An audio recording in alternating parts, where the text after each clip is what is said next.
একটা তরমুজ নিয়েছি, সেটা তোমরা সবাই বুঝতে পারছো, কিন্তু এটা আমি ছুরি বা বঁটি কোনো কিছু সাহায্য না নিয়ে কীভাবে খোসাটা ছাড়াচ্ছি সেটা তোমাদের সাথে শেয়ার করব। দেখো একদম জাস্ট পাতলা করেও খোসাটা হাত দিয়েই ছাড়িয়ে ফেলছি। এটা কি করে সম্ভব? তো এটা একটা খুব মজার ব্যাপার। এটা কিভাবে সম্ভব হলো সেটা একটু তোমাদের সাথে শেয়ার করব। তো তার জন্য অবশ্যই আমার ভিডিওটা পুরোটা দেখতে হবে, আর কেউ স্কিপ করো না। তো হ্যালো বন্ধুরা, welcome back to my YouTube channel. আশা করি তোমরা সবাই খুব ভালো আছো।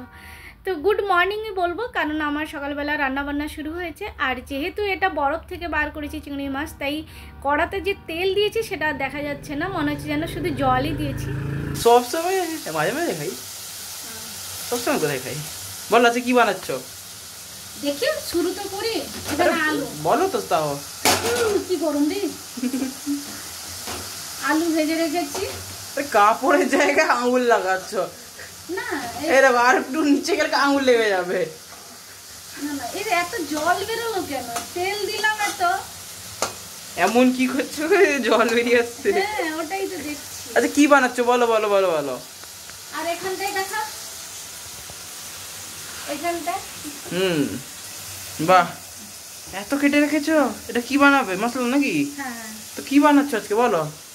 এদিকে দেখো, ক্যামেরাতে দেখে বলো। আমাকে দেখাস না, আমার যা অবস্থা লোক বলবে কোত্থেকে উঠে এসেছে। বলো বলো কি বানাচ্ছে এখন শুরু তো করি, তারপর রাস্তায় ভাবা হবে। হ্যাঁ, রাস্তায় ভাবা হবে, মানে এখনো ডিসাইডেড নেই কিছু না। মানে ও, মানে এটা হতে থাকবে আগে। কোথাও ঘুরতে গেলে অনেক সময় হয় মানে উইদাউট প্ল্যানিং আমরা বেরিয়ে যাই। তো রাস্তায় আমরা ভাবি এদিকে যাব, সত্যি সত্যি দেখলি তো, এদিকে যাব না ওদিকে যাব। তো এরকম আমিও শুরু করে দিয়েছি। তো চিংড়ি মাছের মশলা, হয় চিংড়ির মশলা হবে, নাহলে চিংড়ির মালাইকারি হবে। তো দেখা যায় এখন কি। বিনা নারকেলের মালাইকারি? না, নারকেল দিয়েই হবে। তো দেখা যাক এখন কি বানায়। রাইস তাহলে একটু পরে দেখা যাক। করো করো ভালো করো। এটা ফ্রিজে মধ্যে রেখে দিলাম। দেখো দেখো ভালো দেখো, হচ্ছে তো হচ্ছে না তো এটা কি? কে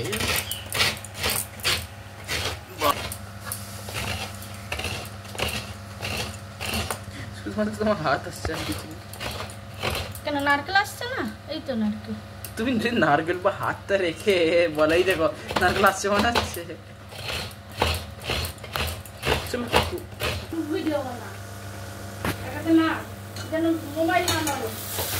মোবাইল তো নড়ে গেছে। আমি নারকেল কুড়ছিলাম, তাই ছেলেকে বললাম তুই একটু মশলাটা নাড়িয়ে দে, না হলে মশলাটা পুড়ে যেতে পারে। তো তোমরা খুন্তি নাড়ানো দেখেই হয়তো অনেকে বুঝতে পারবে। তো যাই হোক, মশলাটা কষে নিচ্ছি। আর চিংড়ি মাছের মালাইকারি অবশ্যই খুবই ভালো লাগে। আর আমি সাধারণত আমিও আলু দিই না, আর কম ঝোলই রাখি। কিন্তু অনেক সময় ইচ্ছে করে না একটু ঝোল বেশি থাকুক, তো আজকে ওই রকমই করছি, একটু ঝোল বেশি রাখছি। আর আলুও দিয়েছি। আলুটা তো আগেই ভেজে নিয়েছি, আলু চিংড়ি মাছ তোমাদের সাথে অলরেডি শেয়ার করে নিয়েছিলাম। আর মশলাটাও বেটে নিয়েছিলাম আমি একসাথে। তো মশলা কষা মোটামুটি আমার হয়ে গেল, তারপরে উপর থেকে আলু দিয়ে দিলাম। তো একটা চিংড়ি মাছ চলে গেছে, সেটাও তুলে নেব। তো ব্যাস। আর চিংড়ি মাছের মালাইকারি খেতে আমার মনে হয় এমন কেউ নেই যার ভালো লাগে না। হয়তো হাতে গোনা দু একজনই আছে যাদের হয়তো ভালো লাগে না, বাদবাকি সকলেরই ভালো লাগে। ও আচ্ছা, হ্যাঁ, গুনে তো না চিংড়ি কটা আছে। আরে যদি কেউ খায় তো খাবে, কি আছে, খাওয়ার জিনিস খেলে অসুবিধা কি আছে। আর কম যদি ঝোল থাকে, গ্রেভিটা কম থাকে, তার টেস্ট কিন্তু একদম অন্যরকম, খেতে দুর্দান্ত হয়। তো আমিও সেরকমই বানাই, বাট ওই যে বললাম সবসময় তার একরকম বানানো হয় না। তো যাই হোক, নারকেলটা আমি কুড়িয়ে রেখেছিলাম। এখানে মশলা হতে হতে আমি নারকেলের দুধটা বার করে নেব। একটু গরম জল দিয়ে দিলে না একটু মানে ভালোভাবে নারকেলের দুধটা বেরিয়ে যায়। তো ওই জন্য হালকা উষম গরম জল দিয়ে দিয়েছিলাম। তো যাই হোক, আমি এবার দেখো নারকেলের দুধটা বার করে নিয়ে একটু ছাঁকনিতে ছেঁকে নিচ্ছি, নাহলে অনেকটাই দানা দানা চলে যায়। হয়তো টুকটাক অল্প স্বল্প দানা গেলে অসুবিধে নেই, কিন্তু অনেকটাই দানা চলে যায় যদি ছেঁকে না নিই। তো আমার রান্না তো মোটামুটি অনেকটাই হয়ে এসেছে। তো বন্ধুরা, তোমাদের কেমন লাগলো তোমরা কিন্তু অবশ্যই কমেন্টসে জানিও। আর চিংড়ি মাছের ভাপা তো আমি অনেক সময় বানাই, যেটা খুব মানে কষ্ট কম হয়, তাড়াতাড়িও হয়ে যায়, রান্নাঘরে দাঁড়িয়ে থাকার দরকার হয় না। এই গরমে বিশেষ করে দাঁড়িয়ে দাঁড়িয়ে মশলা কষা রান্না করার কোনো কিছু প্রয়োজন পড়ে না। চিংড়ি মাছের ভাপা দারুণ লাগে খেতে। আর দেখো আমার চিংড়ি মাছের মালাইকারি, অনেকগুলো চিংড়ি আর আলু আছে বলে ওই জন্য ঝোলটা মোটামুটি এতটা রেখেছি।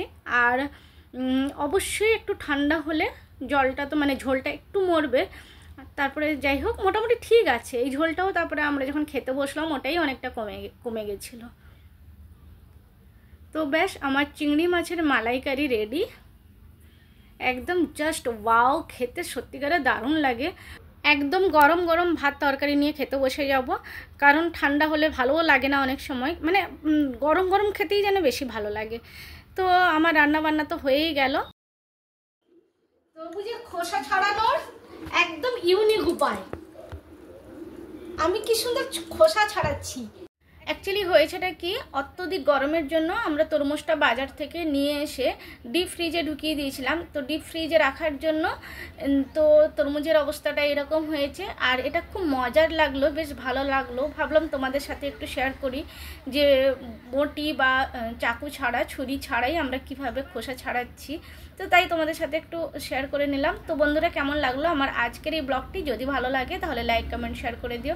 আবার আসবো নতুন একটা ব্লগ নিয়ে, ততক্ষণ ভালো থেকো, সুস্থ থাকো, সাবধানে থাকো আর দেখতে থাকো আমার ব্লগটি। এই দেখ পুরো খুব সুন্দরভাবে খোসা চলে যাচ্ছে। খোসাগুলো খেয়ে নাও। এই দে,